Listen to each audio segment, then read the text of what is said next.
Who here would call themselves a quitter? Okay, not many of you. Well, I'm a quitter. But before I was a quitter, I was a should'er. Everything I did in my life was driven by shoulds. I never listened to that gut feeling. I never considered what I wanted. Instead, I set a life plan, and I followed the shoulds. I came up with my life plan in second grade. I told Miss Levinstein, I'm going to be an OBGYN so I can deliver the babies. I was the original Doc McStuffins. And I'll never forget that moment for 3 reasons. 1, she was highly impressed, and I loved that feeling. 2, the kid next to me said he wanted to be Tony Hawk, so at least I wasn't delusional. And 3, I had a goal, a mission, a vision, a purpose that made the people around me proud. My shoulding came from a place of people-pleasing. I needed the validation of others. I needed to make them proud, for them to know that I was working hard. And while not all of us are ready to catch a baby at the age of 8, we all have some form of programming that guides our behaviors and makes us make decisions that guide the rest of our lives, whether we know it or not. St. Ignatius of Loyola said, "Give me a boy until the age of 7, and I will show you the man." Even back then, he recognized the importance of the first 7 years of life. And since then, science has confirmed the incredible ways our brains develop and solidify during that time period. As children, we learn the world through observation. For every moment, every encounter, every experience we have, the neural networks, the highways of information in our brain, they solidify, they get more complex, and our programming gets set. Whether we recognize it or not, by the age of 7, we have our path in line. I grew up in a household where excellence was expected. I was shown that if you say you're going to do something, you do it, and you do it perfectly. And as a Black girl, I knew I had to be twice as good. I had to work 2 times as hard to get half as much as my white counterparts. And when I looked to the world and the media and society, they just reinforced that I had 2 options: Black excellence, like my family encouraged, or I could become another negative Black female stereotype. So I went with Black excellence. I loved working with kids. I was excited about the idea of medicine, and I wanted to help people. And frankly, my mom was a teacher, so I couldn't copy her. And so with that, my life plan was set. I was going to be a doctor, but I had no clue what it would take. But from that moment on, every single thing I did was for that goal. I went to high school and I got a 4.0. I took the hardest classes I could, varsity captain for everything, and I went to Yale. And at Yale, I quickly realized I was no longer the smartest person in the room. But that was okay. It was part of my narrative. For every hardship I faced, every hurdle that came, every class I didn't want to take, every PSET that was too hard, I told myself that it was okay, because it was part of my narrative. See, I envisioned one day standing in front of a crowded room and telling my story, and telling them why they had to persevere, why they had to push through, never give up, and not quit. Ironic, right? But that's what I had to do to get through it. And so that's what I did. And knowing that academics wasn't going to be my genius zone, I had to find my genius zone, and that was community service. So I dove into working with my community. And for the first time in my life, I was doing what I loved.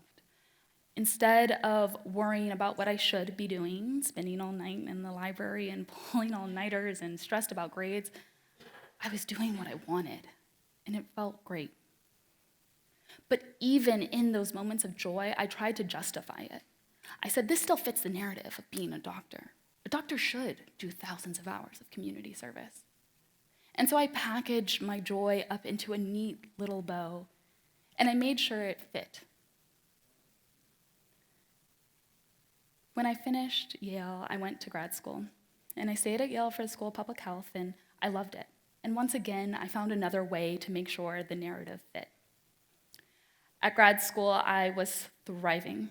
I was doing novel research in topics that nobody had ever studied before. I was doing community-based interventions, advocating for health equity, and learning about the myriad of opportunities for public health professionals in the middle of a pandemic. But I told myself none of those were for me. I was going to be a physician. And I could get to that 10 years down the road when I had finished my training. So I continued my application process, and at the end of it, I had gotten into one school. And as grateful as I was to have gotten into one, I was terrified. I didn't want to come to South Carolina. It wasn't my first choice. I knew it wasn't right for me. I knew the program wasn't right for me. I knew it wasn't where I should be.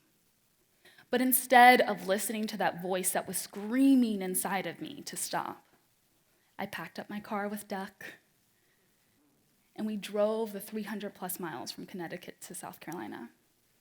And every moment, I dreaded it. But when school started, I sucked it up and kept going. And I'll tell you guys, there are not many medical students who are thriving. They're not a very happy bunch. But something about my experience was different. No matter how hard I tried, the studying I did, the hours I put in, the teachers I met with, it wasn't clicking.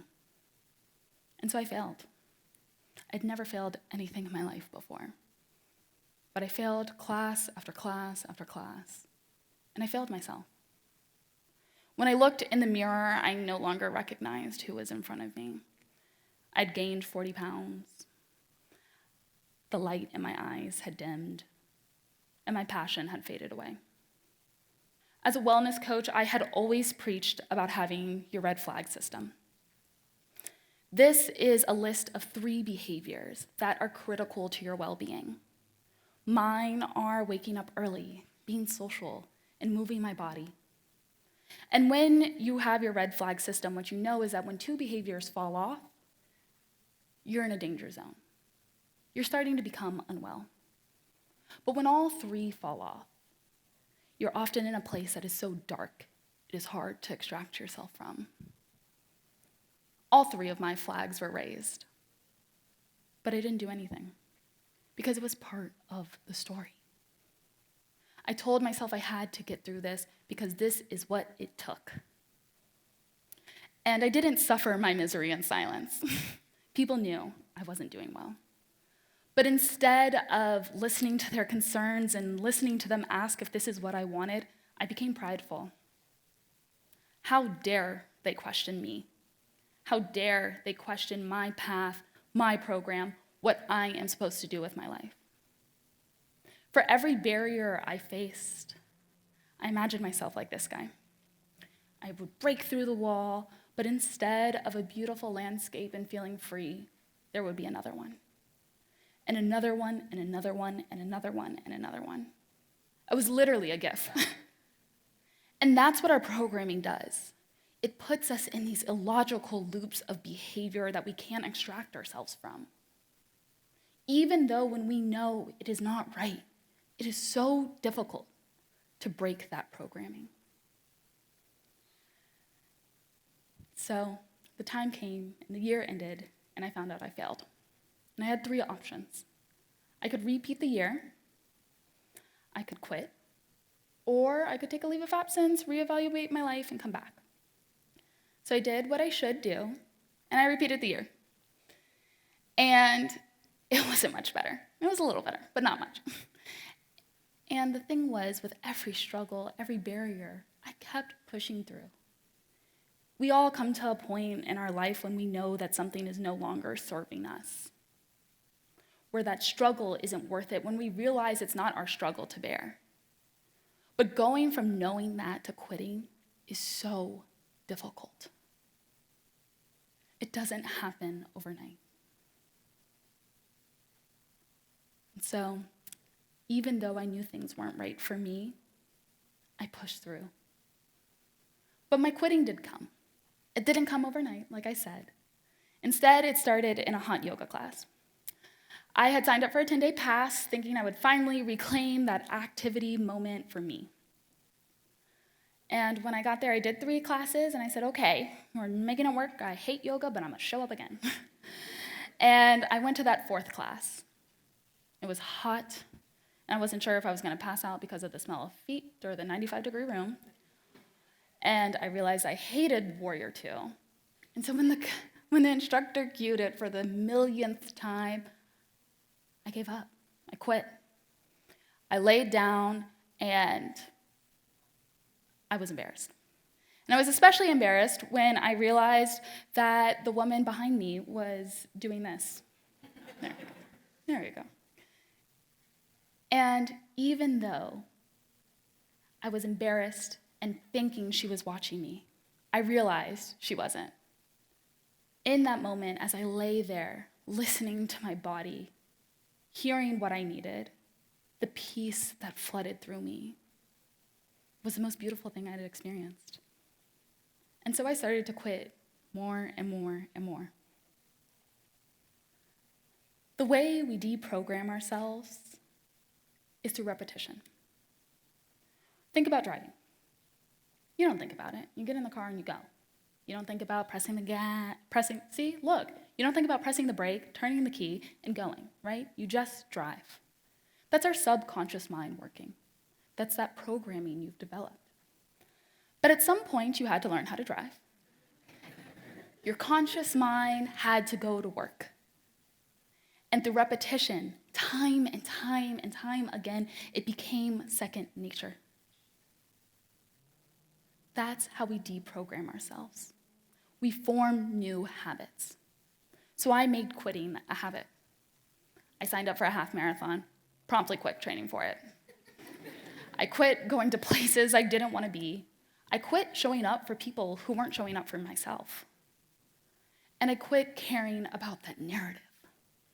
And in quitting, I created the space to see what I wanted. And the time came for me to quit medical school. And it wasn't easy. It was really, really hard. But I took a proverbial ladder and I put it up against the next barrier that was in my way, because they were still there. And I climbed up and looked over. And what I saw was an infinite amount of walls for me to break through. It was never ending. So I got off that proverbial ladder and I found a new wall. Because here's the thing. In life, there will always be barriers. That's part of being human. It's a wonderful thing. But there's a difference between resistance and impregnable barriers.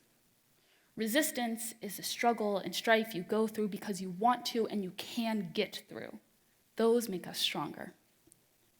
Impregnable barriers, though, no matter how hard we try, no matter how much we want to, no matter what willpower we put in, we can't break through it. Those barriers break us. Like any habit, making quitting one was not easy. I had to learn how to embrace the embarrassment and let go of the shame and stop worrying what other people thought. And like you Southerners love to say, I had to find some grace for myself. And most importantly, I had to listen to that inner voice. That voice that I had shoved down for so long, I needed to let her sing. We all have our own intuition that speaks to us in our own ways. That's our internal sense of knowing. But when that voice goes against all of the things society tells us, the noise of the world, it is really hard to listen to it. But at the end of the day, when you sit there questioning what you are doing with your life, if this is a life worth living, that noise won't hold your hand and comfort you. But that voice will. When I embraced being a quitter, it was like the skies had opened up and this warm light shone from the inside out. I felt transformed. I felt free. Because for the first time ever, I had chosen myself. I had chosen me first. I hope you all leave here ready and excited to quit. I hope you leave here and want to call yourself a quitter. Because the best part about being a quitter, the most impactful thing, is when you realize you can quit anything. But you know you will never, ever quit on yourself. Thank you.